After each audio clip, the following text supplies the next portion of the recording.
Jangan lupa like, komen, dan subscribe channel YouTube TVRI Bengkulu dan nyalakan lonceng notifikasinya.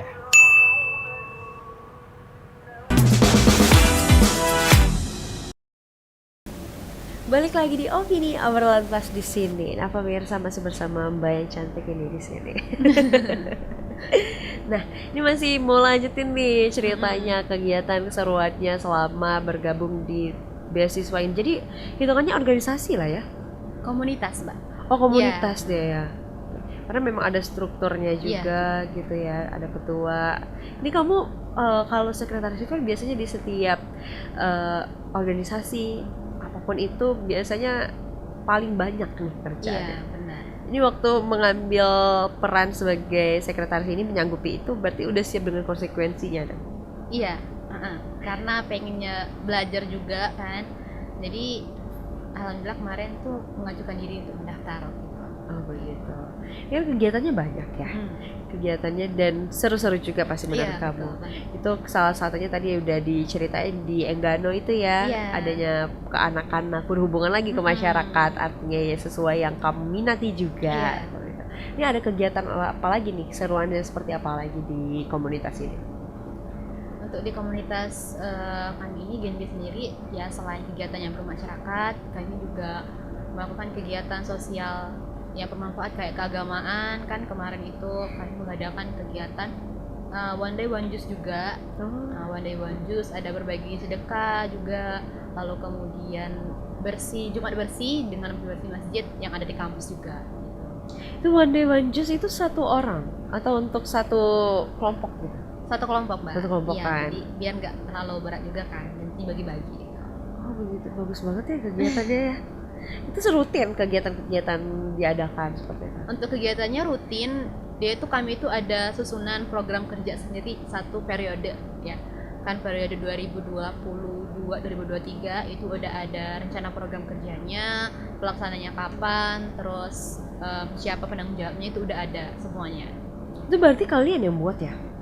Ya, itu masing-masing dari kampus sekolah ada yang buat, dan nanti semua datanya itu dikumpulkan ke kami gitu, ke wilayah.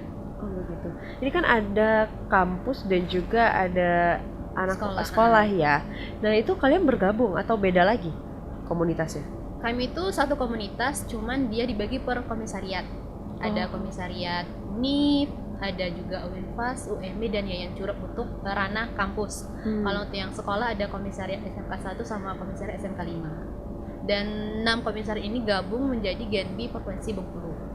Oh oke. Ini udah banyak kegiatan yang diikuti ya? Iya. Ini satu tahun kepengurusan atau gimana? 1 tahun kepengurusan. Ini udah masih dalam masa tugas berarti? Ya, masih dalam tugas. Bentar lagi atau masih ya, lama? Bentar lagi sebenarnya. Sebentar lagi. Iya, sebentar lagi.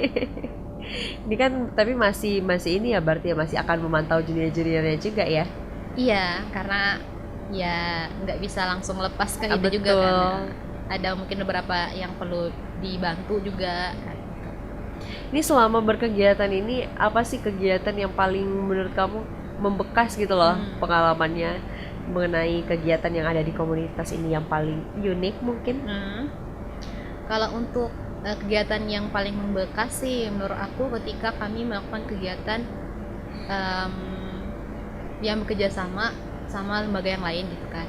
Ya, jadi kami menjalin kerjasama. Kemarin itu ada kegiatan yang kami kerjasama sama Astra, dan juga ya kami melakukan pelatihan juga seminar yang ada di Hotel Grand Bengkulu waktu itu kan ya. Dan itu isinya semua komunitas yang ada di Provinsi Bengkulu dalam satu kegiatan. Jadi dikumpulin dan melakukan kegiatan sosialisasi dan juga pelatihan di sana. Oh gitu. Jadi itu yang paling seru gitu ya. Nah, itu seru karena rame banget kan ya, ketemu sama itu ada duta kampus dari ini, ada komunitas ini, komunitas itu. Jadi ternyata komunitas yang ada di Kota Bengkulu itu banyak. Jadi nggak cuman yang ada di kampus kita aja, ternyata komunitas yang di luar itu lebih banyak lagi dan juga lebih luas lagi ranahnya, relasinya. Benar-benar nambah relasi gitu ya, memang memperluas Iya, itu betul. tadi ya, sesuai dengan tujuan kamu tadi ketika masuk. Tapi orang tua ada protes nggak sih karena ngeliat kamu sibuk nih banyak urusan di luar kampusnya, walaupun yang ini beasiswa ranahnya ya. Iya, betul. Tapi pernah nggak orang tua kamu untuk kayak protes gitu, udahlah janganlah terlalu sibuk ustazah gitu? Kalau dari orang tua sendiri yang kemarin itu kalau untuk protes tuh enggak sih, cuma lebih ke khawatir gitu kan, karena sambil kuliah juga, sambil berkegiatan juga, takutnya nanti jatuh sakit gitu kan, terus takut kuliahnya terbengkalai. Jadi sering sekali diingatkan sama orang tua itu, kalau mau kegiatan ya nggak apa-apa, kami dukung selagi itu positif katanya kan, yang penting kuliah kamu jangan tinggal katanya gitu, karena tujuan kamu memang misalnya itu untuk kuliah katanya, selesaikan studi kamu tanpa mengurangi ya kegiatan yang kamu inginkan yang tadi ya. Tadi ya, kalau ada niat yang memang baik, disupport juga Iya, sama betul. orang tua, pasti ada jalannya Iya, gitu ya. aja. Dipermudah aja semuanya gitu ya. Kamu ngerasa gitu nggak? Alhamdulillah selalu dipermudah, mungkin berkat yang pastinya berkat doa kedua orang tua Betul. juga, dan dukungan dari teman-teman juga gitu. Itu yang berperan penting ya terhadap jalannya kamu Iya. sekarang. Ini walaupun aktif berkegiatan, alhamdulillah kuliahnya juga tepat waktu ya. Iya, tepat waktu. Alhamdulillah 4 tahun pas. Nah, ini nggak ada tuh alasan yang pemakluman juga. Ini Iya. kalau udah organisasi ini kuliahnya pasti lama, nggak ada. Enggak ya. ada. Tergantung kita bagaimana Tergantung cara kita. kita gitu. Nah, itu semuanya tidak terlepas dengan bagaimana sih cara kamu untuk memanage waktu itu. Nah, kamu sendiri ada nggak sih tipsnya untuk memanage waktu agar semuanya bisa terjalan dengan baik gitu?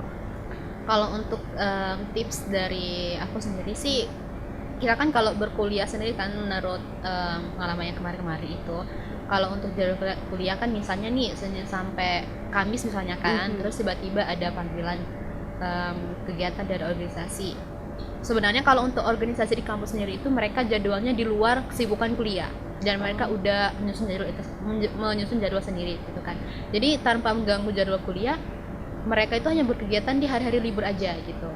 Kecuali memang melakukan kegiatan kayak peringatan hari apa gitu kan, yang memang bertepatan sama jadwal kuliah. Oke. Sebenarnya kalau untuk mengatur waktunya sih lebih kayak misalnya kita lagi kuliah kan, terus tiba-tiba ada kegiatan ya kita lihat dulu peran kita di sana itu sebagai apa. Kalau misalnya peran kita di sana itu ya sebagai ketua panitia atau memang sebagai koordinator acara yang memang sangat diperlukan, Memang perannya penting gitu peran ya. sangat penting ya, kita izin dulu sebentar gitu kan, baru nanti kita lanjut ke kegiatan kuliah kita gitu. Semua itu bisa aja gitu ya, bisa Bisa aja. balik lagi ke komunikasinya bersama Iya, teman-teman seperti apa kali ya. Begitu pemirsa, jadi nggak ada lagi ya alasan yang macam-macam itu. Dan kalau bahas mengenai kegiatan juga pengalaman udah banyak juga, apakah kamu udah merasa cukup atau ada plan lagi ke depannya mau ngapain? Kalau untuk pengalaman menurut aku sih masih sangat sedikit gitu kan ya, bahkan semakin banyak kita ketemu orang itu semakin kita merasa kayak rendah diri juga, karena ternyata selama ini aku baru segelintir orang, baru bagian dari segelintir orang yang memang pengetahuannya, relasinya baru sedikit dibandingkan dengan yang lain. Kan ketika kita ketemu orang baru, ternyata mereka relasinya lebih luas lagi, pengetahuannya lebih luas lagi. Jadi kita belajar dan pengen juga kayak mereka gitu. Kalau untuk plan kedepannya sih rencananya mau lanjut pendidikan lagi gitu kan. Kalau insya Allah kalau memang ada kesempatan dan peluang di sana juga, dan pengennya juga melalui beasiswa lagi gitu kan. Dan setelah nanti lanjut ya insya Allah mengejar cita-cita untuk jadi dosen. Amin. Ya, doakan aja yang terbaik. Amin, semoga plan-plannya itu bisa dikabulkan ya. Karena sesuai dengan namanya tadi ya tujuannya. Tapi kamu pernah nggak sih merasa kayak, aduh agak berat deh menyandang nama ini gitu? Pernah nggak? Kalau itu alhamdulillah sih nggak sejauh ini ya. Enggak ya. Tapi mungkin bahkan ini mau cerita sedikit juga, di keluarga aku sebenarnya namanya itu berat-berat semua. Oh iya. Apa contohnya? Aku kan 4 bersaudara nih. Aku Aku kan anak pertama, nama aku Ustazah Kafa Azara. Terus adik aku yang kedua itu laki-laki, namanya Imam Fadila Al-Fatah. Terus yang ketiga laki-laki juga. Nah ini yang paling berat sih menurut apa tuh? Paling berat daripada mereka berdua ini udah berat, ini paling berat ini apa tuh? namanya itu Syekh Maulana Abdul Ali. Masya Allah. Yang terakhir Hafiza Anum Azhara. Masih kecil, umur 3 tahun. Oh masih kecil ya. Aduh udah masih panjang tuh. Iya. Anak pertama nih. Bener. Terus dulu dong sama anak pertama. Wah, sama-sama anak pertama kita. Tapi memang doa orang tua artinya Iya. baik juga untuk anak-anak ya. Dan tanpa disadari ya, kamu pun kayak tiba-tiba aja ceritanya menjadi seorang guru gitu kan. Bukan yang tanpa paksaan, Iya. banyak kan. Ada jalannya yang Ada jalannya. Itu tadi asal ada kemauan gitu ya. Dan menurut kamu sendiri untuk melihat peluang nih di kampus itu seperti apa sih? Apakah kamu merasakan kayak agak sulit sebelumnya untuk melihat peluang ini di mana nih kira-kira yang bisa kamu masuk dan cukup menguntungkan untuk kamu seperti itu? Apakah memang kayak ya udah mengalir aja gitu? Kalau untuk peluang sih tentunya kita harus mencari juga ya. Peluang dan kesempatan itu kita yang cari dan juga kita yang ciptakan juga. Nah, di kampus sendiri itu banyak sebenarnya peluang dan kesempatan yang diberikan, tergantung mahasiswanya mau ambil atau enggak. Nah, kayak beasiswa ini untuk kesempatan dan peluang agar kita dapat ya kita coba dulu. Jadi jangan kayak langsung minder, aku kayaknya nggak bakal lulus deh. Tapi kalau kita emang nggak coba sama sekali, kita kan nggak tahu hasilnya gitu kan ya. Orang-orang benar kata orang itu bahwa kegagalan itu adalah kesuksesan yang tertunda. Jadi ketika kita gagal di satu waktu ini, kemungkinan akan ada keberhasilan nanti di lain waktu. Gitu. Tapi gimana nih caranya untuk mereka bisa mendapatkan beasiswa seperti kamu? Ada nggak sih caranya yang bisa kamu bagikan gitu loh? Mungkin juga bingung kan mau nanyanya ke siapa nih? Iya.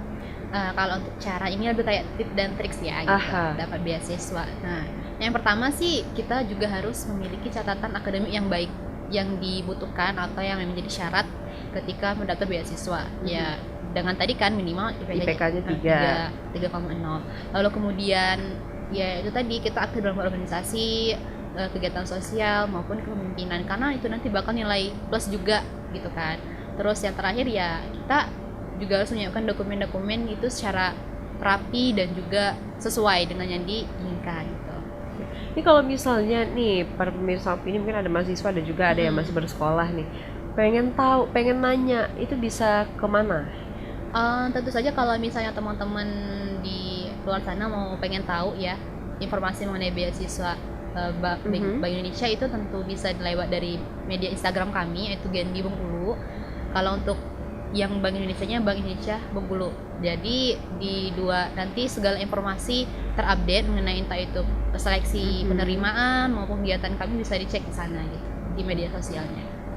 Jadi ya pintar-pintar lah cari informasi iya, seperti itu kan ya. Udah serba online juga, jadi kita bisa cari sendiri juga.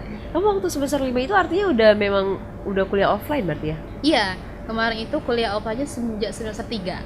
Oh, sejak semester 1 3. tahun online gitu. Waktu itulah mencari-cari gitu ya. Iya. Gimana nih kira-kira yang bisa gitu ya. Ini sempat terdengar nggak mungkin kayak susah tapi lulus itu Iya, gitu. bahkan dari senior juga ya kan. Udah benar ya, senior-senior tuh emang kayak gitu. Kemarin itu pas mau wawancara juga bahkan ditelepon sama senior kan. Nanti wawancaranya kamu harus gini katanya. Harus tatap mata orangnya secara langsung, terus postur tubuhnya nggak boleh gitu, nggak boleh Harus gini. tegap Iya, harus gitu ya. tegap. Harus sampai pegel pokoknya kalau. Harus selalu tersenyum katanya. Terus jawablah dengan hati-hati juga, nggak usah buru-buru. Pokoknya dikasih tip lah sama senior kemarin gitu kan, biar jadi kita itu bisa melewati wawancara dengan baik gitu. Dikasih berbagai macam tips-tipsnya gitu ya. Dan jangan sampai putus asa lah gitu ya. Biasanya udah mundur duluan kalau udah diwanti-wanti kayak gitu. Sempet kamu waktu itu mau mundur? Enggak, bahkan tambah semangat gitu. Oke. Udah latihan di rumah gini. Baiklah, nanti kita lanjutin lagi. Iya. Sekarang kita jeda dulu. Untuk pemirsa jangan kemana-mana, tetaplah bersama kami di Omini, obrolan pas di sini.